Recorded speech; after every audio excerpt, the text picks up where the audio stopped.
John, thank you for this time. I really appreciate that you had time to answer my question. No problem.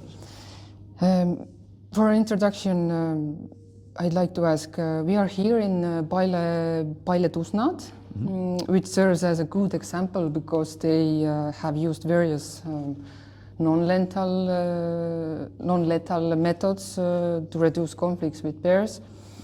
It's an example of good cooperation between politicians, scientists in the local community.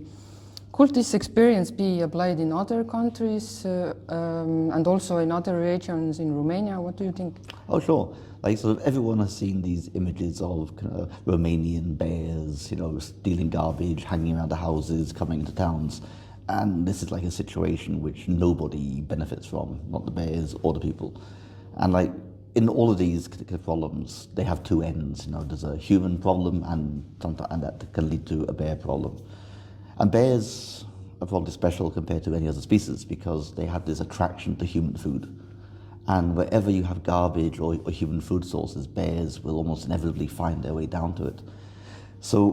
But somehow dealing with garbage seems to be the most complicated process on Earth. All across Southeast Europe, we had the same problem with garbage. And it seems like the locals here have been incredibly good at actually addressing the human side of the problem.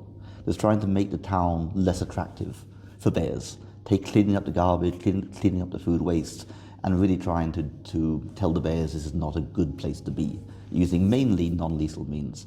And certainly this is something that needs to be replicated. It has universal application. And when it's bottom-up, coming from the local people themselves, then people have an ownership to it, and this really is at least, half of the problem being fixed immediately. So I really think this example deserves to get kind of spread to pretty much anywhere where bears live. And I would like to ask about also in generally about large carnivores. Maybe this is more like sometimes it's more psychological and sometimes maybe even a philosophical question. You probably know that in Europe they reduced the protection level of wolf. What do you think about this? Was this needed decision or what do you think about this downgrading of wolves? Yeah, so it's a very complicated thing here. I think the downgrading of the wolf, it doesn't necessarily mean that the protection status of the wolf will actually be downgraded everywhere. It just lets the decision move from the central Brussels down to the countries. So the countries have much more freedom themselves to work out how they think best to manage wolves. So it's really just a shifting of the decision making from central to local. We also have to remember that many countries have had wolves on Annex 5 the whole time. So like from the point of view of Estonia, Latvia, Lithuania, many countries, it actually doesn't represent any change. So it's a very complicated process here. But I think for some countries, they will benefit from this increased flexibility. So maybe from here, when we have downgraded it, do you think that we need now more scientific-based decisions? Or do the science have now more, responsibility to observe, to monitor this issue? Yeah, so certainly the more any country is using hunting or more lethal control, then it means they have an obligation almost to monitor the population even more closely. So like if you're only protecting a population, then you don't necessarily have to monitor it that closely. But when you're starting to hunt, and especially if you're hunting quite intensively, then you really have to monitor much more intensively to make sure that your hunting quotas are sustainable.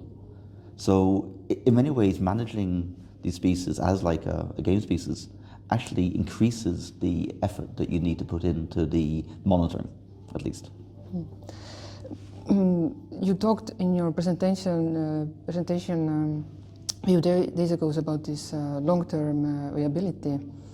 And what do you think? Is this long-term species viability still a realistic goal in today's fragmented, human-dominated landscapes? Or has it become an idealistic concept? No, I certainly, well, at least from the point of view of wolves, I'm not concerned. They have such an ability to move across our modern landscapes. You know, like sure there's barrier effects of highways and things, but in general wolves have shown that they are good at getting past these to some extent. So I think that the hope that we have one very large sort of interconnected wolf population across most of Europe is actually something happening. Like we already see wolves from Italy mating with wolves from the Carpathians or from the Baltics. We have Iberian wolves and alpine wolves just starting to move into the same landscapes. So connections which haven't happened probably for centuries are actually being re-established today, despite all of the fragmentation of the human landscape. So for wolves, I think this is actually happening. For the lynx and for the bear, it's a much more challenging case. You know, and we see in Central Europe that lynx really need our help. You know, we're still, like, people have been reintroducing lynx for over 50 years now in Central Europe. And that work is still ongoing, trying to reinforce populations, trying to build connections between them. So this is still a work in progress. And also for many bear populations, some of them are very isolated still, like in the Pyrenees, in France or Spain, central Italy. So there the connections are also much harder to build. So it's very species dependent. Yeah, you mentioned lynx. In this conference also there were many presentations about lynx and how they want to, you know, monitor and maybe even reintroduce them in some areas.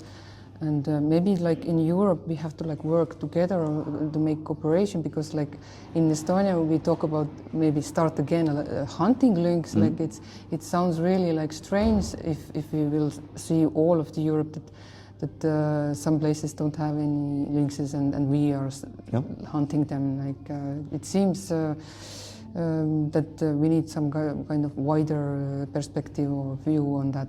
No, sure. I totally agree. Like the future of carnivores in Europe depends on international cooperation.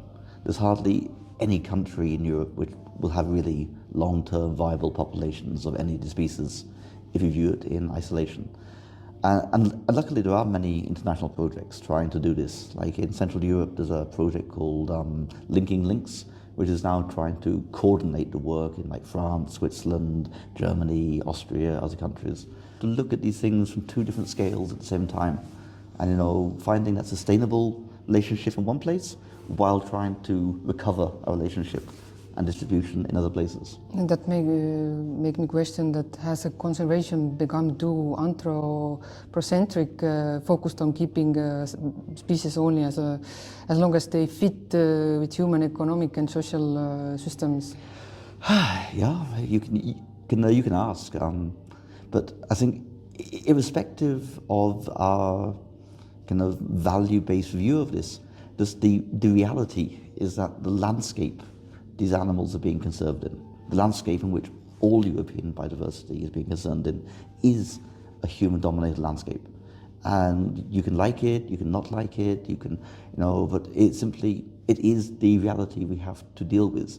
And it's not as if humans are going to disappear or our land use is going to change. We are here, so it's just something that we have to somehow find a way to actually live with and work with. Luckily for us, species like large carnivores and the prey that they eat have shown an incredible ability to adapt to our landscape. You know, so they actually seem to be very tolerant of human activity.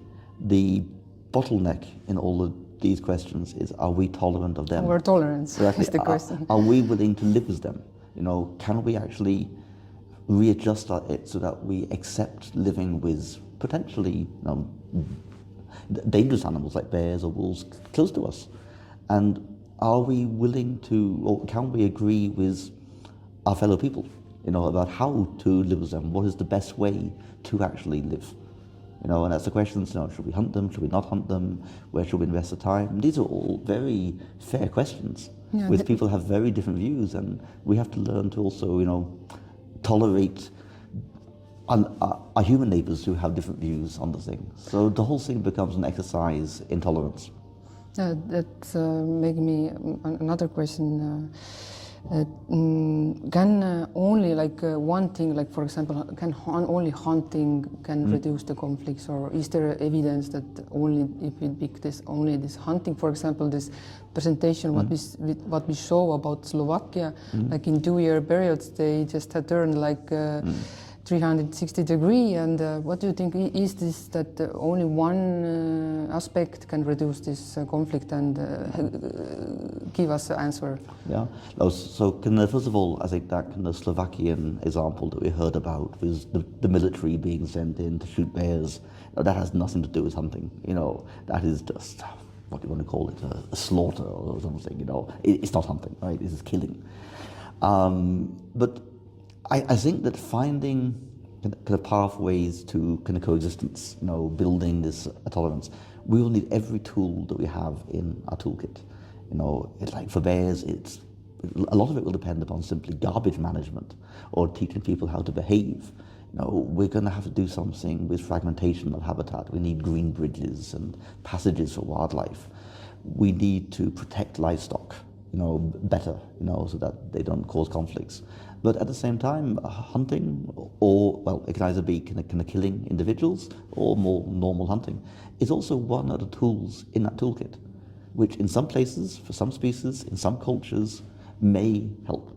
But it's not a universal. It's one more tool that we need to have. And to deal with these different species in cultures and situations as diverse as Europe, we will need every tool. But they have to be contextual. Things that work in Estonia, things that work in Norway or Sweden will never work in Netherlands or Belgium or Luxembourg, and vice versa. So we just need to use the tools we have where we think they work well, when they work, because also our societies change. And what worked 20 years ago may not work 20 years in the future. So we just really have to be flexible, pragmatic, and use every tool that we have. Thank you, John, for this, and also thank you for all this work you have done with large carnivores. Thank you very much. Everybody who have read about this issue finally will find your name in that, because you have done a lot of work, and thank you. No problem. Thank you very much too. Thank you.